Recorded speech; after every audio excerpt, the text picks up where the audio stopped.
Thailand में हुई है बॉडी बिल्डिंग एशियन चैंपियनशिप और इसमें पाकिस्तान ने 1-2 नहीं 5 गोल्ड मेडल हासिल किए हैं। और हमारे साथ इन्हीं चैंपियंस में से 2 हैं मौजूद। क्वेटा के बिलाल अहमद और पेशावर के एजाज अहमद साहब ने हमें ज्वाइन किया है। सो आप दोनों को मुबारकबाद देंगे। मुबारक हो बिलाल एंड एजाज, दोनों ने हमें ज्वाइन किया। एजाज साहब अस्सलाम वालेकुम और बिलाल आपको भी। एजाज साहब सबसे पहले तो बताइएगा, आप You're so big. आप हमें स्क्रीन में से दोनों जो है ना वो निकलते हुए नजर आ रहे हैं माशाल्लाह। आपका ये सफर कब शुरू हुआ? आपने किस उम्र में बॉडी बिल्डिंग शुरू की थी? मैंने तकरीबन 15 साल में शुरू किया था जी। मैट्रिक एग्ज़ाम के बाद मैंने शुरू किया था। तकरीबन मेरे 25 साल हो गए इस फील्ड में और अल्हम्दुलिल्लाह इसमें मैंने काफ़ी टाइटल लिए थे। इसमें शुरुआत मैंने KPK से किया था और काफ़ी टाइटल है माशाल्लाह, इंटरनेशनल भी है और ये नेशनल सतह पे काफ़ी टाइटल है। तो आपका मोटिवेटिंग फैक्टर क्या था? मतलब आप 15 साल की उम्र में, बच्चों के पास और बड़े ऑप्शंस होते हैं बहुत सी चीज़ें करने के लिए, और 25 साल पहले तो इतना ट्रेंड भी नहीं था। चले तो आपको किस चीज़ ने इस तरह माइल किया कि बॉडी बिल्डिंग अच्छी चीज़ है, सेहतमंद भी है और ऑफ कोर्स उसके बाद आपने इतने चैंपियनशिप्स भी जीते? वो मेरा एक कज़न था, वो उस टाइम एक्सरसाइज करता था, वो जाता था पेशावर में। मेरे ख्याल में ज़्यादा से ज़्यादा 2 या 3 जिम होते थे उस टाइम। तो मैं एक दफ़ा फिर उसके जिम में उसके साथ चला गया था, छोटा सा जिम था। तो बस उसने एक्सरसाइज जब लगाई उसके मसल्स काफ़ी पंप हो गए। तो उसको मैं देख कर तो उसे मैं बस मोटिवेट हुआ गया कि यार मैंने भी करना है।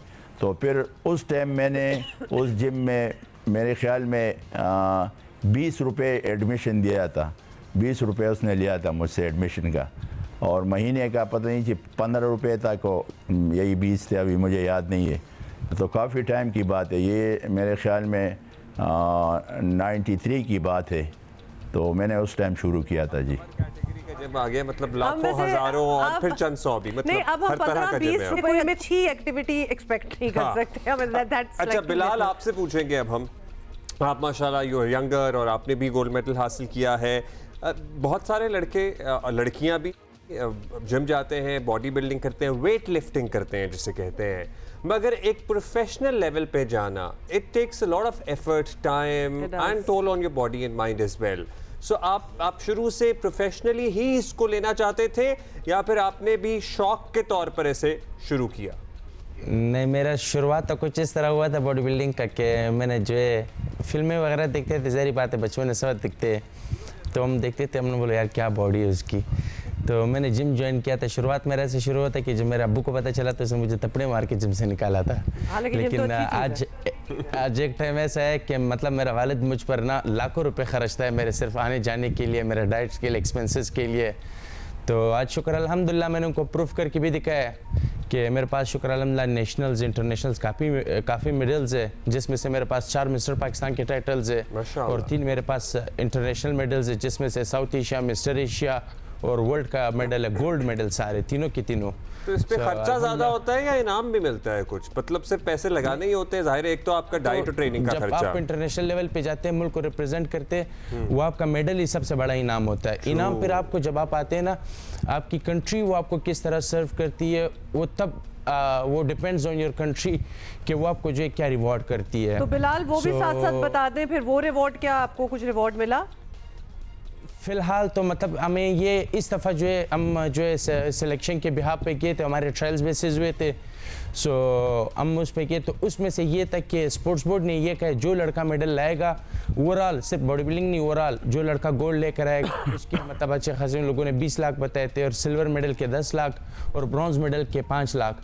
सो ये फ़िलहाल तो नहीं, लेकिन ये इंशाल्लाह प्रोसेस में होगा, आगे जाके मिलेगा।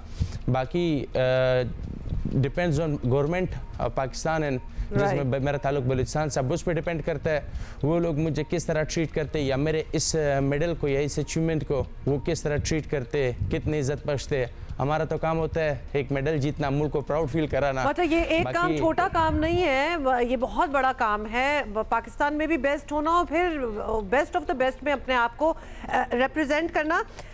ये भी बताइएगा एजाज कि कोई एज ब्रैकेट भी होते हैं? माशाल्लाह 15 साल की उम्र से आप बॉडी बिल्डिंग कर रहे हैं, आपका एक पैशन है, जुनून है, you have done a great job of it, और अभी तक इतने साल आगे भी आपने इसको कंटिन्यू रखा हुआ है, तो बॉडी भी इजाज़त देती है कि उसी तरह रहेगी? Does it take a toll? मतलब बॉडी भी कभी कभार उम्र के साथ थक वगैरह भी जाती है, उस तरह बिल्ड नहीं होती। 40-45 के बाद जो है क्या मुश्किल हो जाता है ट्रेनिंग करना, या उस तरह से बॉडी रिस्पॉन्ड नहीं कर पाती जिस तरह पहले ज़ाहिर करती है?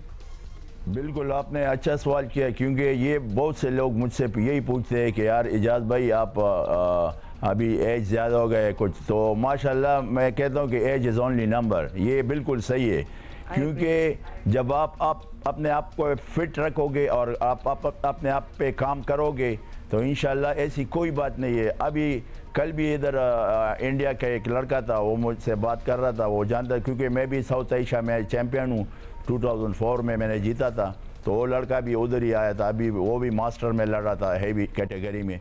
तो नाश्ते पे जब हम मिले तो उसने मुझे बताया कि इजाज़ भाई क्या फील कर रहे हो अभी आजकल और उस ज़माने में? मैंने कहा यार मुझे तो अभी तक माशाल्लाह कोई ऐसी अभी तक बड़ी बात नहीं कर रहा, कुछ फील ही नहीं हुआ। जैसे 20 साल पहले थे, 20-25 साल पहले, वही आज स्ट्रेंथ भी ज़्यादा हो गया, स्टेमिना भी ज़्यादा हो गया और मसल भी काफ़ी बढ़ गए।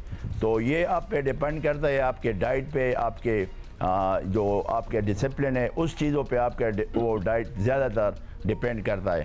तो माशाल्लाह एक बात मैं और कहना चाहता हूँ कि ये इंडिया के तकरीबन 62 लड़के आए थे, 62 लड़के, 62 खिलाड़ी आए थे, और हमारे इधर से तकरीबन 10-11 लड़के गए थे। तो माशाल्लाह उसने मुझे बताया कि इजाज़ आप लोगों के कितने गोल्ड आए? मैंने कहा यार आप बताओ आपके कितने गोल्ड आए? उसने कहा कि यार हमारे तो 4 गोल्ड आ गए और बाकी सिल्वर और ये ब्राउन्ज और ये आ गए। और उसने कहा आपका? मैंने कहा अल्हम्दुलिल्लाह हम 10-11 बंदे आए थे, 10-11 बंदों में हमने 5 के 5 गोल्ड मेडल लिए। माशाल्लाह जी, इस पे तो क्लैपिंग होनी चाहिए। एक्सीलेंट जी, कि वो 62 की टीम आई थी और उन्होंने 4 गोल्ड लिए। और मैं कहता हूँ कि उन लोगों की अगर मिसाल के तौर पर मामूली सा भी सरपरस्ती करे ये बॉडी बिल्डिंग की, जो जितने ये यंग तबका आ रहा है और जितने फिर आगे और जाएंगे, तो माशाल्लाह ये मैं कहता हूँ कि इंशाल्लाह हर साल वर्ल्ड से भी मेडल लेकर आ सकते। No doubt about it. 2 महीने बाद वर्ल्ड चैंपियनशिप हो रहा है, और ये इसमें मैं सुहेल अनवर का जो हमारे सेक्रेटरी है उसका काफ़ी मैं शुक्रगुजार हूँ, क्योंकि पाकिस्तान स्पोर्ट बोर्ड और पाकिस्तान बॉडी बिल्डिंग फेडरेशन ने इस दफ़ा मेरिट पे काम किया। तो मेरिट का यही अंजाम है कि मैंने उस दिन भी उसको बोल दिया कि यार आप ख़ुद उसका रिज़ल्ट देख लो। माशाल्लाह ये हिस्ट्री में पहली दफ़ा 5 गोल्ड मेडल लेकर आ गए बॉडी बिल्डिंग में। कमेंडेबल। अच्छा, आपकी सारी बातों में ये पता चल रहा है कि डिसिप्लिन जो है ना वो एक की फैक्टर है कुछ भी अचीव करने के लिए, वैसे तो किसी स्पोर्ट या ज़िंदगी में, लेकिन ख़ास तौर पे बॉडी बिल्डिंग में, जहाँ खाना कितना खा रहे हैं, क्या खा रहे हैं, मतलब दिस मैटर्स अ लॉट।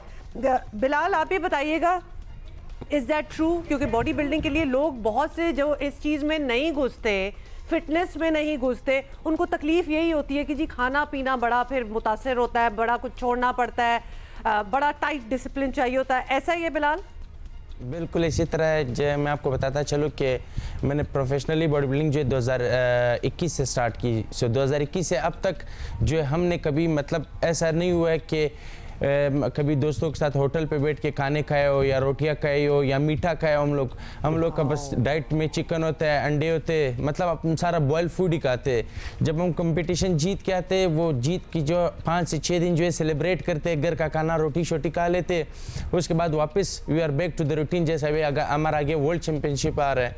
सो उसके लिए वापस फिर हम डाइट पे चले जाएंगे। मतलब हमारी जो खुशी वाले दिन होते हैं वो 4-5 दिन जो होते हैं, यही हमारी खुशी वाले दिन, यानी जब खा सकते हैं आप। अच्छा, डबल खुशी। जब आप कराची में होते हो और कराची के जो इतने मजेदार खाने होते हैं आप उनको देखते हैं लेकिन खा नहीं सकते। लगाने का भी रुझान है क्योंकि बहुत जल्दी रिजल्ट्स अचीव करना चाहते हैं। सो डिसिप्लिन लाइफ वो होती है, लाइफ होती है। और मैं तो कहता हूँ कि मुंह की कुर्बानी दुनिया की सबसे बड़ी कुर्बानी है कि इंसान जो है आप सब कुछ होने के बाद भी जो है आप खा पी नहीं सकते हो, सबसे बड़ी बात है। और स्पेशली जब हम स्टेज जाते हैं, मुंह की कुर्बानी पे बात खत्म करेंगे। थैंक यू आप दोनों को, बहुत मुबारक हो। And thank you Bilal Ahmad and Ejaz Ahmad.